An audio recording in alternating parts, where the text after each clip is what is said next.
सनातन धर्म में दीपक को प्रज्वलित करना बहुत शुभ माना जाता है। दीपक की लौ को अग्नि का प्रतीक माना गया है।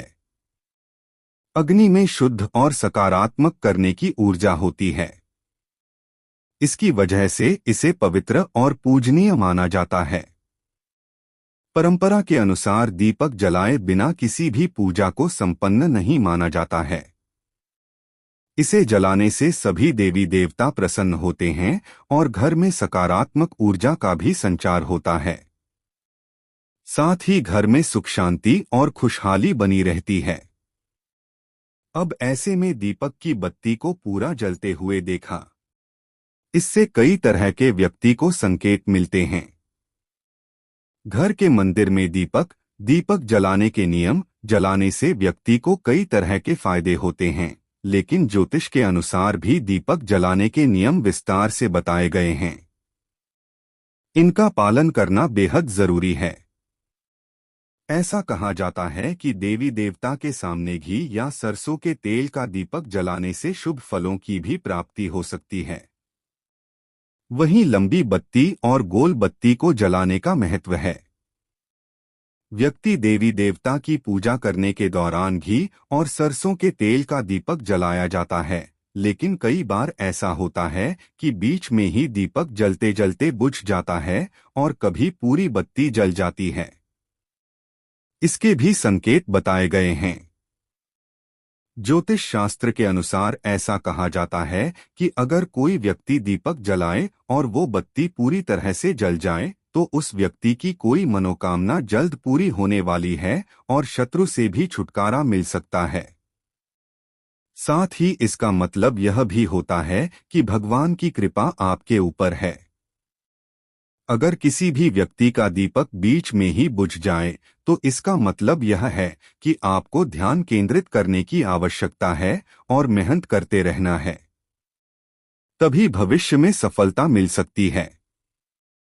अगर किसी के दीपक में फूल बनता है तो इसका मतलब यह है कि आपकी पूजा भगवान तक पहुंच रही है और ईश्वर आपकी पूजा से संतुष्ट हैं। साथ ही वह किसी न किसी रूप में आपकी मदद कर रहे हैं। अगर दीपक की लौ में बांसुरी बने तो इसका मतलब यह है कि भगवान श्री कृष्ण मंत्र का प्रेम और आशीर्वाद आपके ऊपर है और आपको जल्द ही शुभ समाचार की प्राप्ति हो सकती है।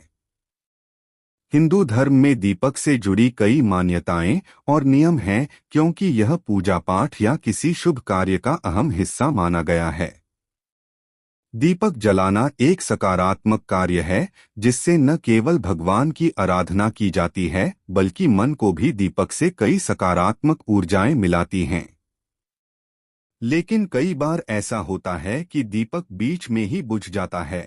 ऐसी परिस्थिति में क्या करना चाहिए? क्या दीपक फिर से जलाना चाहिए? दीपक अंधियारे पर विजय का प्रतीक माना जाता है। इसके कई अन्य धार्मिक महत्व भी हैं। इसलिए किसी भी शुभ काम पर घी या तेल के दिए जलाने की परंपरा है। लेकिन दीपक जलाने को लेकर कई नियम भी हैं, जैसे कि दीपक का स्वच्छ होना, दीपक को कहाँ रखना चाहिए, दीपक में कैसी होनी चाहिए बाती, दीपक किस दिशा में और किन किन जगहों पर जलाना चाहिए, किस समय दीपक जलाएं और दीपक कैसा होना चाहिए इत्यादि। इन नियमों का अगर ध्यान रखें भी तो कई बार ऐसा होता है कि कहीं हम दिया जलाते हैं लेकिन वह किसी कारणवश बीच में ही बुझ जाता है। ऐसी स्थिति में कई लोग बची हुई बाती में ही दीपक फिर से जला देते हैं, लेकिन क्या ऐसा करना सही है? कई बार लोग एक दिन दीपक जलाते हैं और फिर अगले ही दिन उसी बची हुई बाती में दोबारा दीपक जला देते हैं। क्या ऐसा करना भी सही है? क्या दीपक की जली हुई बाती फिर से जलाना सही है? धार्मिक मान्यताओं के अनुसार दीपक का बीच में ही बुझ जाना अशुभ माना जाता है। इसलिए यह सलाह दी जाती है कि दीपक को पूरे देखरेख में और सभी सामग्रियों की उचित मात्रा का ध्यान रखकर जलाना चाहिए। अगर दीपक बीच में ही बुझ जाता है तो उसे फिर से नहीं जलाना चाहिए। मान्यताओं के अनुसार दीपक की बची हुई बाती जलाना अच्छा नहीं माना जाता है और यदि दीपक बुझ गया है तो इसे फिर से जलाने की बजाय भगवान से क्षमा मांग सकते हैं। दीपक का बुझना अशुभ माना जाता है और कहते हैं कि दोबारा दीपक जलाने से देवी देवता नाराज हो जाते हैं। ऐसा करने से आपको पूजा का पूरा फल नहीं मिलेगा। अगर आपका दिया बीच में ही बुझ जाए तो उसके बची हुई बाती को फेंकना नहीं चाहिए, बल्कि उसे सावधानी पूर्वक संभालकर या तो किसी नदी में प्रवाहित कर दें या फिर किसी ऐसी जगह पर रख आएं जहां पूजा पाठ के सामान को इकट्ठा किया जाता हो। अगर आपके पास ये सुविधा भी नहीं है तो आप उसे किसी साफ सुथरी जमीन में भी दबा सकते हैं। दीपक जलाते समय इन नियमों को अवश्य ध्यान में रखें। दीपक को कभी भी सीधा जमीन पर नहीं जलना चाहिए, बल्कि हमेशा दीपक के नीचे आधार होना चाहिए। कई बार लोग एक दीपक को दूसरे दीपक से जलाते हैं, ऐसा भी नहीं करना चाहिए। घी और तेल को मिश्रित करके या तेल के दिए में घी और घी के दिए में तेल डालकर भी दिया नहीं जलाना चाहिए। दीपक की ज्योति ऐसी होनी चाहिए कि 4 अंगुली के ऊपर उसका दाग नहीं लगना चाहिए।